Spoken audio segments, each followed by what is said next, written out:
THOTLA KONDA Buddhist Complex is a group of ancient Buddhist ruins located on a hill near Bhaymunapatnam, about 15 kilometers from Visakhapatnam in Andhra Pradesh, India.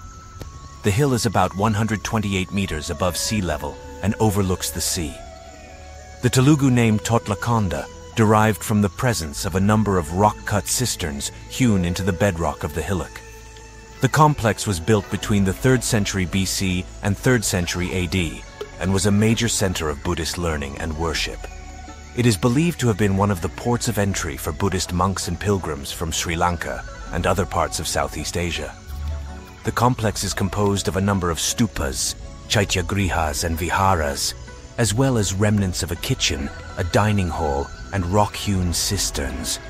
The most notable structure at THOTLA KONDA is the Mahastupa, a large stupa that is about 30 meters in diameter and 13 meters high.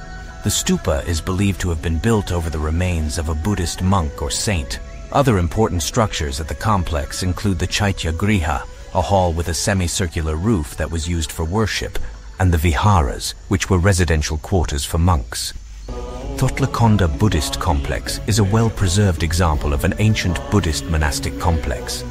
It is a valuable archaeological site that provides insights into the history and culture of Buddhism in India. The complex is open to the public and is a popular tourist destination. Here are some additional facts about THOTLA KONDA Buddhist Complex. The complex was discovered in 1988 during an aerial survey by the Indian Navy. The ruins were excavated by the State Department of Archaeology from 1988 to 1993.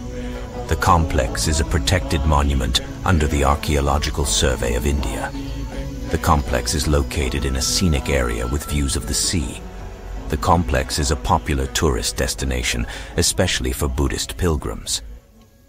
Mani